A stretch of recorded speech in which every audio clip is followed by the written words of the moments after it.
Bon, alors là, mon pacalou, hein, je suis tombé sur une suite, il n'y a pas moyen qu'elle soit croissante ou décroissante. Comment ça, Smarty? Bah oui, des fois elle croît et des fois elle décroît. Ah bon, bah, étudions donc cette suite, Smarty, hein. Alors, veux-tu bien m'énoncer ta suite, là, Smarty? Oui, oui, je veux bien, mon pacalou, je sens qu'elle converge, et je veux que tu m'aides à démontrer la convergence de ma suite. Alors, ma suite, c'est U de n, c'est égal à 2 plus moins 1 demi, le tout à la puissance n. Ah ah, alors déjà, on voit, Smarty, que ta suite, elle n'est pas monotone, c'est vrai. C'est-à-dire, elle n'est pas tout le temps décroissante ou tout le temps croissante, pour n grand. Ah bon, mon pacalou? Bah oui, regarde, on va faire un plus 1 moins un, comme on fait d'habitude. Donc ça fait 2 plus moins 1 demi à la puissance n plus 1, le tout, moins 2 plus moins 1 demi à la puissance n. Alors les deux s'annulent, hein. Et là il me reste moins 1 demi à la puissance n plus 1, moins 1 demi à la puissance n. Et ça, je peux factoriser à moins 1 demi à la puissance n. Ça me fait donc moins 1 demi à la puissance n, facteur de moins 1 demi moins 1, c'est-à-dire moins 3 demi, moins 1 demi moins 1, moins 2 demi, donc ça fait bien moins 3 demi, que multiplie moins 1 demi à la puissance n. Alors le signe de moins 3 demi, bah, c'est négatif, ok, mais le moins 1 demi à la puissance n, eh bien, on va regarder. Moins 1 demi à la puissance n, en fait, il est strictement positif pour n pair, parce que c'est comme si j'alignais toute une série de moins 1, mais 2 par 2, moins 1 fois moins 1, ça fait plus 1. Donc à la fin, il ne reste plus que 1 sur 2 puissance n. Par contre, si n est impair, je vais pouvoir en mettre 2 par 2, mais il va en rester 1 moins 1, qui va donner donc le résultat impair. Donc, on ne peut pas appliquer la méthode des suites monotones bornées, parce que de temps en temps, ça monte et de temps en temps, ça descend. Et effectivement. Ben oui, mon pacalou, on est mal là. Ben non, on va utiliser notre méthode, Smarty. On va utiliser la méthode dite le théorème des gendarmes. Oh, qu'est-ce que viennent faire les forces de l'ordre là-dedans, mon pacalou? Oui, c'est vrai. Parce que la suite est encadrée par deux suites, comme un voleur encadré par deux gendarmes. On appelle en fait cette méthode la méthode de l'encadrement, Smarty. Alors on va imaginer deux suites, A, N et Bn, telles que pour tout n suffisamment grand, on est A de n inférieur ou égal à U de n inférieur ou égal à B de n. Et on va essayer de démontrer la convergence de A de n et de B de n vers la même valeur. T'es rien compris, mon pacalou. Bon alors, on va partir de ton exemple. U de n, c'est 2 plus moins 1,5 à la puissance n. Je vais créer deux nouvelles suites. La suite A de n, qui est égale à 2 moins 1,5 à la puissance n, et B de n, qui est égale à 2 plus 1,5 à la puissance n. Est-ce que tu vois tout de suite d'abord que A de n est inférieur ou égal à U de n, qui est inférieur ou égal à B de n? Non, je ne vois pas du tout, mon pacalou. Ah bon? Bon, ben, je vais faire le petit calcul.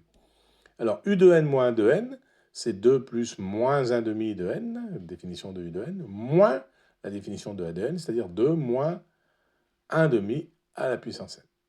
Alors, les deux s'annulent, comme d'habitude, et il me reste moins 1 demi à la puissance n plus 1 demi à la puissance n. Alors, si n est pair, on l'a déjà vu, moins 1,5 à la puissance n est égal à 1,5 à la puissance n. Et les moins 1 s'annulent 2 à 2. Et donc ça donne deux fois, en fait, 1,5 à la puissance n, qui est un nombre positif, strictement positif. Mais si n est impair, alors moins 1,5 à la puissance n, ça donne moins 1,5 à la puissance n. Et donc en tout, ça me fait 1,5 à la puissance n moins 1,5 à la puissance n, c'est-à-dire en fait ça fait 0. Donc soit c'est strictement positif, soit c'est 0. Donc c'est tout le temps supérieur ou égal à 0, cette différence. On peut dire que A de n est toujours inférieur ou égal à U de n. Oui, j'ai bien compris, mon pacalou. De fait avec UN et BN toute seule maintenant. Oui, oui, vas-y, si tu veux. Alors, je calcule B de n moins U de n, c'est 2 plus 1 demi à la puissance n, moins 2 plus moins 1 demi, le tout à la puissance n. Alors, les deux, ils s'annulent, et il reste 1 demi à la puissance n plus moins 1 demi à la puissance n. Si n est pair, moins 1 demi à la puissance n, c'est égal à 1 demi à la puissance n, t'as dit? Oui, oui, j'ai dit.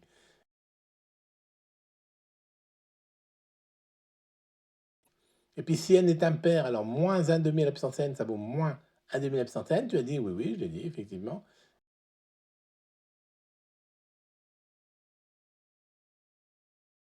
Donc c'est soit positif, soit c'est 0, donc c'est toujours supérieur ou égal à 0. Donc B de n est toujours plus grand que U de n. Excellent, Smarty, tu vois. Et maintenant, qu'est-ce que tu peux me dire des suites AN et BN? Ah ben, elles sont très très belles, mon pacalou.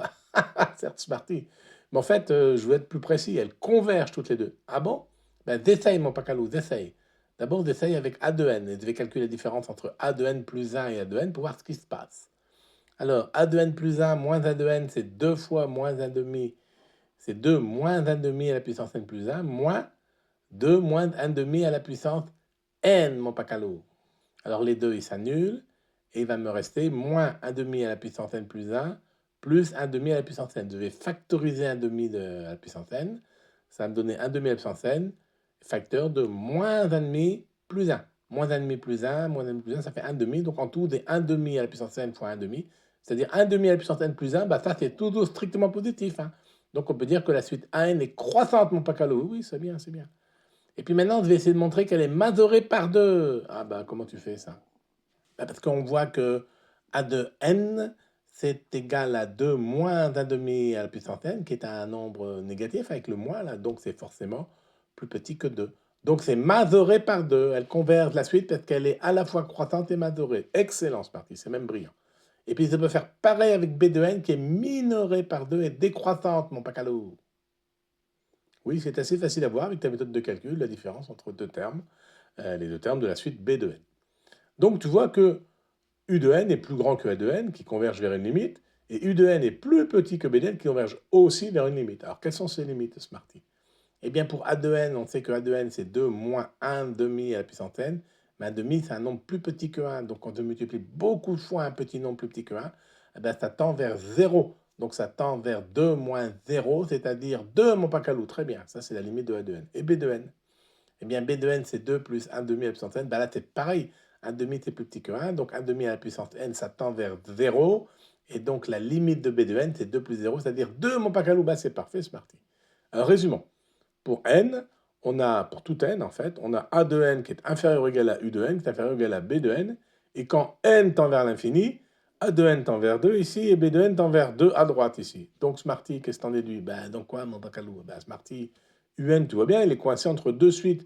Toutes les deux vont vers 2. Bon, à un moment, forcément, U de n va aussi converger vers 2. Ça y est, t'as compris, mon Pacalou. Tu comprends mieux le nom d'encadrement, en fait. Oui, oui. Théorie des gendarmes aussi, hein, comme on l'a dit. Alors attention, ici encore, j'ai donné une vision intuitive de tout cela. Il nous faudrait, pour être des vrais mathématiciens, être un peu plus rigoureux. Mais l'essentiel est là. Te faire comprendre qu'une suite encadrée par deux suites qui convergent vers la même limite converge aussi vers cette limite.